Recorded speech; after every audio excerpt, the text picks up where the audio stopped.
네, 안녕하세요. 하승주입니다. 그, 어제에 이어서 오늘도 역시 가장 큰 뉴스는, 사드 4기 반입에 대한 보고 누락, 고의적 보고 누락임이 거의 분명해졌죠. 이 부분에 대한 정치적 공방이 제일 큰 화두인 것 같습니다. 일단, 이야기는 다 이제 나왔습니다만, 기본적으로 국방부에서 사드 4기 반입에 대해서 그냥 입을 싹 다물었죠. 다 아는 거 아니냐? 이런 식으로 나왔고, 그리고 이후의 반응들도 그렇습니다. 특히 이 문재인 정부에 대해서 비판적인 쪽 분들, 자유한국당부터 시작을 해가지고, 그 외 나머지 또 군바리들도 그런 얘기를 하는 사람들이 좀 있더라고요. 군인들도 그런 얘기를 하고 그러는데, 아니 사드 4기는 당연히 들어오는 거다. 6개 들어오는데 그 중에 2개 들어왔으면 나머지 4개도 들어오는 거지. 게다가 그거는 다 언론으로부터 밀반입된 것이 보도되었다. 이런 소리를 하고 있습니다. 밀반입된 것이 보도된 걸 가지고 그래 그럼 보도된 거니까 보고 안 해도 되네 라고 하는 게 정당화된다라고 그 사람들은 그렇게 생각을 하나 봅니다. 그건 도대체 어느 나라에 살다 온 사람들인지 모르겠는데 전 세계에 그런 나라는 없습니다. 당연히. 비유를 좀 해보자고 그러면 회사에서 무슨 문제가 하나 터졌어요. 근데 문제가 터졌는데 그게 이미 언론에 다 보도가 됐습니다. 그런데 회사 사장한테 보고할 때는 언론에 보고된 건데 다 뭐하러 보고합니까? 그냥 그건 빼고 하죠. 라고 얘기를 하면 그 사장님이 그 보고를 보고 그렇구나 라고 얘기하겠습니까? 이 미친놈아라고 하겠습니까? 당연히 말도 안 되는 소리죠. 그리고 그 사장이 이걸 보고 막 열을 내니까 그것도 몰랐어요? 다 아는 거 아닙니까? 이런 식으로 대꾸를 하면 어떻게 되겠습니까? 당연히 그거는 사람 취급을 못 받겠죠. 이런 또라이가 있나, 이런 고문관이 있나, 라는 평가를 받게 될 겁니다. 셋째로, 그렇게 된 걸 보고 보고 누락으로 사장이 도저히 이거는 묵과할 수 없는 일이다. 인사조치가 필요하다. 그래서 자를 놈을 찾아야 되겠다. 라고 얘기를 하면, 그거는 이걸로 인사조치까지 하는 건 너무 심하죠. 이런 식으로 반응하는 그런 회사원이 있다라고 그러면 그거는 그런 열혈 극렬 노조 간부가 아닌 곳에서는 그렇게는 못하지 않겠습니까? 근데 이런 열혈 극렬 노조 간부의 행태들을 소위 말하는 우파 중에 극우파들이 그렇게 한다는 걸 보니까 조만간 좌우 합작이 이루어질 수도 있겠습니다. 저는 일단 여기서 국방부가 이렇게 이제 청와대를 갖다가 왕따 시키고 그냥 대충 저끼리 이제 술렁술렁 넘어가려고 했던 작태 이런 시도 자체가 대단히 잘못됐다. 이거에 대해서는 다른 분들 거의 대부분의 대한민국 국민들과 뜻을 같이 합니다. 근데 여기서 조금 초점을 달리해서 우리가 좀 눈여겨봐야 될 점이 있을 것 같아요. 지금 현재 국방부의 이 보고 누락에 대해서 주도적으로 조사를 하고 계시는 분은 청와대의 정의용 실장님이라고 언론 보도에 나옵니다. 저는 그분을 전혀 모릅니다. 보도에 딱 한 줄 나온 걸 보고 얘기를 하는데 이분이 이제 외교부 라인이라 그러더라고요. 외교부 라인이 안보실장을 맡아서 국방부를 조지고 있습니다. 자, 이걸로 인해 가지고 또 국방부는 어지간하겠습니까? 거기도 진짜 엄청나게 이 자부심 또는 자존감 이런 게 넘쳐나는데 타 부서 그것도 비리비리한 이 너드들 집단인 외교부 라인에서 우리 같은 용감한 군인들을 갖다가 조사하겠다라고 하면 이게 이제 나름대로 이것도 자존심 상한다라고 얘기할 수도 있겠습니다. 그래서 그런지 모르겠는데 페이스북에서도 군인 출신이신 분들이 그거에 대해서 좀 얘기하는 분들도 있고 그러더라고요. 근데 저는 그분들을 보면서 이걸 갖고 왜 이렇게 난리냐 지랄이냐 이런 식으로 반응을 하시던데 그분들은 군대에서 그런 식으로 보고를 하고 그랬나 보죠. 대한민국 군대가 그런 군대였었나요? 아닌 걸로 알고 있는데 어쨌든 이분이 이제 외교부 출신으로 청와대 안보실장을 맡았다라고 하는 그 의미에 대해서 잠깐 말씀을 좀 드려보고자 합니다. 일단 여기서 저 위로부터 올라가 볼게요. 우리나라의 정부 구조는 다들 알다시피 의원 내각제가 아닌 대통령제를 취하고 있습니다. 의원 내각제와 대통령제는 제가 하도 많이 이야기를 해가지고 엄청 익숙하실 텐데 여기서 권력 분립의 원리에 대해서 좀 차이를 가집니다. 대통령제는 삼권 분립이 정확하게 지켜집니다. 행정부, 입법부, 사법부가 각자의 역할을 정확하게 가지고 있고 그 서로 간의 막 견제와 대립이 일상적입니다. 그걸 기본으로 돌아가는 정부 구조 원리이고요. 반면에 의원 내각제는 행정부와 입법부가 권력 융합의 측면을 가집니다. 왜냐하면 입법부가 행정부를 그냥 그대로 선출하기 때문에 그렇습니다. 수상부터 시작을 해서 강요까지 전부 다 의회 다수당, 다수정파가 선출을 하니까요. 그러니까 의회와 행정부의 관련성이 매우 높고 그래서 권력이 융합된다라고 표현을 합니다. 그래서 제왕적 대통령제 이런 얘기들이 많이 나오죠. 제왕적 대통령제라는 말이 어떤 면에서는 맞고 어떤 면에서는 틀립니다. 어떤 면에서 맞냐 하면 의회의 간섭을 받지 않고 행정부가 독자적으로 자기 행정부의 구성을 할 수 있다라는 점에서는 그건 이제 행정부의 권력이 세다라는 의미에서 제왕적 대통령제라는 말을 붙일 수도 있습니다. 근데 반대로 이 정부가 뭘 하나를 하려고 그러면 의회의 견제와 대립이라고 하는 것이 굉장히 강력하게 다가옵니다. 그건 의원 내각제에서는 오히려 없는 부분이거든요. 의회 다수파는 무조건 의원 내각제에서는 정부를 갖다가 다 서포트하기 마련이니까요. 소수파가 이제 반대를 하겠죠. 이제 반대로 대통령제에서는 그 의회가 여기 대통령제를 갖다가 엄청나게 강력하게 공격을 하고 이러고 있습니다.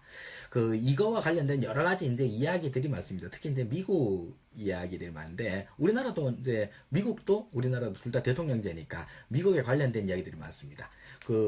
민주당의 하원 의원으로 선출된 신참 의원, 초선 의원이 자 이제 난 민주당이니까 이제 공화당 의원들 갖다 다 까부셔야지라고 이제 얘기를 하니까 고참 의원이 그런 얘기 하지 마라.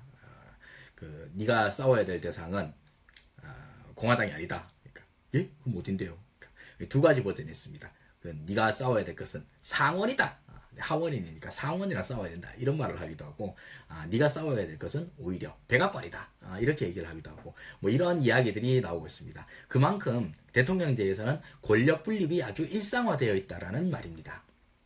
그런데 이 권력 분립이라고 하는 게 과거에 처음에 이제 고전적 권력 분립 이거는 뭐 여러분들 고등학교 때 배웠던 그겁니다. 몽테스키우의 삼권 분립론, 이권 분립론, 로크의 이권 분립론 이런 이야기들을 이제 어렴풋이 기억이 나실 텐데요. 고등학교 정치 교과서에 나옵니다. 그래서 이제 당시에는 국가 권력을 세 개로 쪼개나 놓는 게 제일 좋겠다. 몽테스키우 입장에서는 행정, 사법, 입법부로 이렇게 쪼개나 놓으면 서로 간의 견제와 대립을 함으로 인해 가지고 권력이 절대 권력으로 성장하는 것을 막을 수 있다. 라고까지 생각을 했습니다. 실제로 지금 그 정신은 그대로 이어져 내려오고 있습니다. 그런데 현대적 의미에서는 이렇게 국가 권력을 갖다 쪼개놓는 걸로만 세 개로 쪼개놓는 것만으로는 부족하다. 이런 권력 분립은 실질적 기능적으로 이루어져야 된다. 이렇게 얘기를 하고 있습니다. 그래서 이제 실질적 기능적 권력 분립이 뭐냐? 여러 가지가 있어요. 첫째로는 지방자치제가 있습니다. 중앙정부와 지방정부가 서로 싸우도록 만들어요. 그래서 늘 서로 견제 대립하고 지방정부에서는 중앙정부에 대해서 이거 해달라 저거 해달라 찡찡찡찡 하고 중앙정부에서는 안 된다 돈 없다 어쩌고 하고 이걸로 해서 우리 지방정부 무시하는 거냐 뭐 중앙정부가 봉이냐 이런 거 계속 싸우게 만드는 거죠. 이것도 기능적 실질적 권력 분립의 한 일종입니다. 그리고 특히 제일 중요한 거는 몽테스키우의 시절 계몽주의 시절에는 정당의 개념이 매우 희미했거든요. 지금의 권력 분립에서 가장 중요하게 하는 것은 사실은 정당이죠. 각 정당들이 뭐 하다못해 여당도 행정부가 하는 청와대가 하는 일에 대해서 안티를 걸면 청와대 꼼짝 못하죠. 청와대의 권력이 그만큼 정당끼리 이제 부딪히게 되는 이런 일들이 많습니다. 대통령제에서 여소야대가 되면 진짜 그야말로 권력 분립이 확실하게 이루어지죠. 반면에 그로 인해서 청와대가 할 수 있는 일이 거의 없어진다라는 부작용도 있겠습니다. 그리고 또 실질적 기능적 분립들이 여러 개, 또 직업공무원제 이것도 있습니다. 관료 집단을 정치 집단으로부터 분리시키는 겁니다. 그래서 관료는 임기를 평생 고용을 보장해줘요. 그래서 쭉 이어져 내려가면서 정책의 연속성을 보장하면서 임기로 딱딱딱 나뉘어져 가고 있는 정치 권력으로부터 관료 권력을 분리시킵니다. 그래서 관료 권력들은 정치 권력을 계속 견제해 나가는 역할들을 하게 됩니다. 자, 이렇게 이제 여러 가지 실질적 기능적 권력 분립들의 예들이 나오는데, 제가 이제 아까 청와대 정의용 실장이라는 분이 외교부라고 그랬지 않습니까? 이거는 부처 간의 대립을 통한 실질적 기능 분립이라고 볼 수도 있고요. 민의 군 통제, 민간 우위의 원칙, 요걸 통해서 군을 통제한다라는 의미에서 권력 분립으로 볼 수도 있습니다. 이게 국방부 장관, 우리나라에서는 대부분 국방부 장관을 군 출신들이 하죠. 군 장성 출신으로 나오는 코스도 뻔합니다. 그냥 육군 별 달았다가 육군에서 쭉 올라가가지고 별 3개 4개 달고, 그러고 잠깐 좀 예편 좀 해 있다가 이런저런 단체 들어가 있다가 국방부 장관으로 들어가고 이러는 식이겠죠. 참모총장 이런 건가 이런 거 하고 이러는데, 이게 우리나라에서는 워낙 그렇게 계속 해왔고 그러니까 익숙해 보이지만서도 사실 이게 당연한 것도 아니고 좋은 것도 아닙니다. 국방부 장관은 오히려 군과 전혀 상관없는 인물들을 갖다가 올리는 것이 미국에서는 오히려 더 일상적이에요. 요번에 트럼프가 군 출신을 갖다가 군 장성 출신을 국방부 장관에 바로 올려보냈다고 해서 오히려 지금 트럼프가 그걸로 인해서 엄청 욕을 먹고 있거든요. 민의 군인 통제, 군사 통제가 원칙이 깨어졌다라는 의미로. 그래서 그렇습니다. 제일 유명한 인물이, 국방부 장관 유명한 인물이 로버트 맥나마라라고, 이 사람이 미국 국방부 장관 중에서는 아마 제일 유명한 인물일 겁니다. 케네디 시절에 국방부 장관을 했고 그 이후부터 쭉 합니다.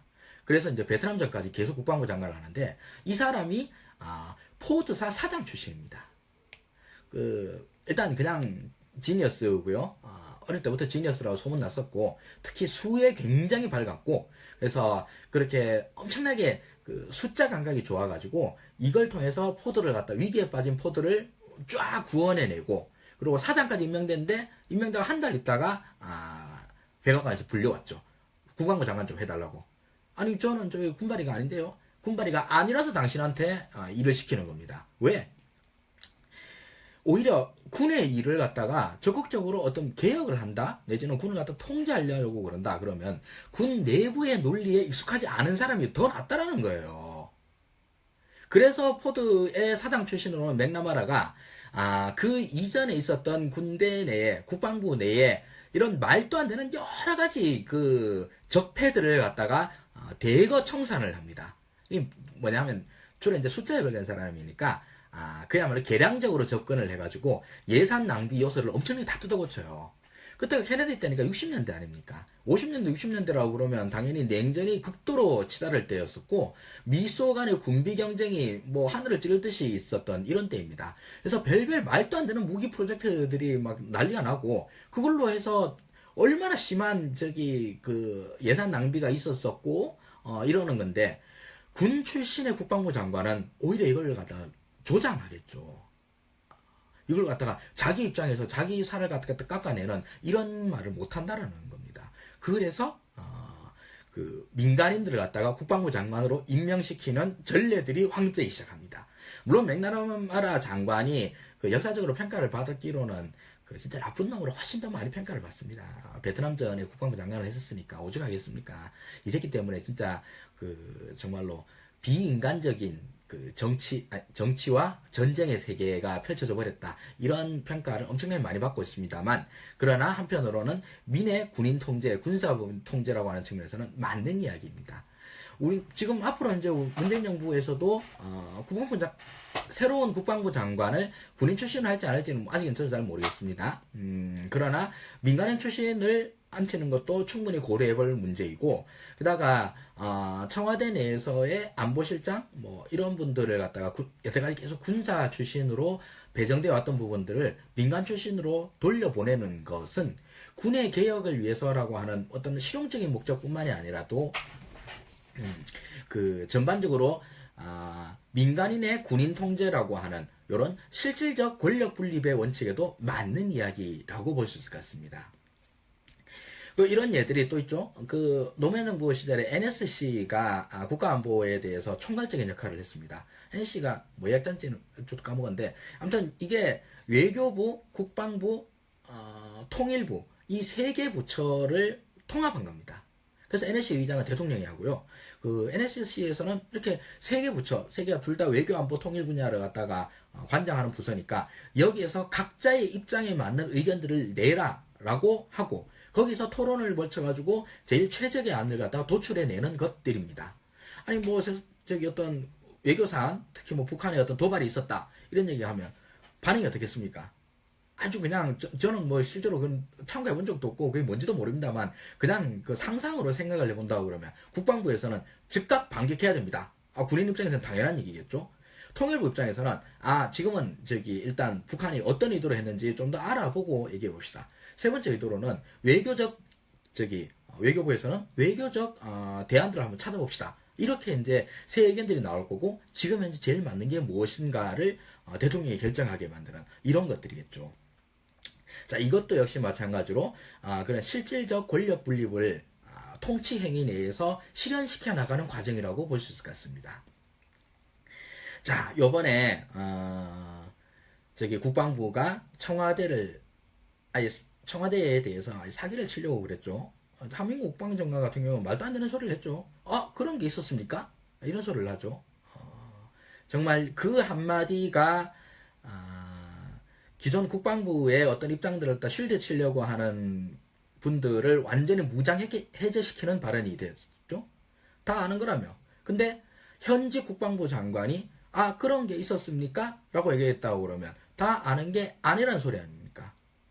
전혀 뻔하지 않은 이야기가 돼버렸고 이것은 만약 이걸 안다라고 했으면 고의적인 보고 누락이 되는 거죠. 보고 누락이 아닌 거죠. 고의적인 청와대에 대한 기망행위가 되는 거죠. 사기, 기망행위가 되는 것이고 알고 했다라고 그러면 이것도 파악 못하고 있는 국방부의 태도가 되는 거죠. 국방부 장관도 모르게 사드라고 하는 전 세계적인 이목을 끌고 있는 무기체계를 몰래 들여왔다라고 하는 문제이기 때문에 이것은 국가기강이 완전히 무너진 사태가 됩니다.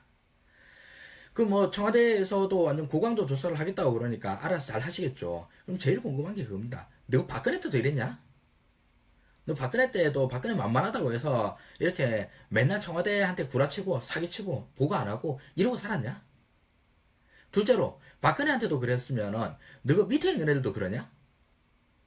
사병들이 뭐 이런저런 일이 있을 때 그 장교들한테 보고하는 거 이런 거 이제 다 아는 거면 그냥 넘어가고 그러냐? 두 가지로 물을 수 있겠죠. 위로 그러냐? 아래로 그러냐? 둘 다 당연히 안 그랬으리라고 믿습니다. 만약 그렇게 됐다고 그러면 우리의 안보 현실이 너무 처참하지 않습니까? 자, 그렇습니다. 지금 이제 청와대가 국방부에 대해서 고강도 조사 작업을 벌이고 있다라고 뉴스에 나옵니다. 이 말은 달리 말하면은 권력 분립의 원칙이 제대로 국정 현안에서 실현되고 있다라는 그런 증거라고 봅니다. 그리고 군사적인 문제에 대해서 민간인 통제의 원칙들이 조금씩 자리를 잡아나가는 그런 과정 속에 있는 것이 아닌가 이렇게도 생각을 해보고 있습니다. 사드 배치 문제 이게 그냥 바로 쉽게 끝날 것 같지는 않습니다. 게다가 이 문제에 대해서 반기를 들고 있는 세력들이 뚜렷이 보이고 있고 그들이 누구인가가 우리 눈에 확 들어오고 있습니다. 굉장히 이전부터 극우적인 포지션을 취해왔던 그런 사람들도 있고 군 내에서도 여기에 대해서 투덜투덜거리는 사람들이 분명히 존재하더라는 거죠.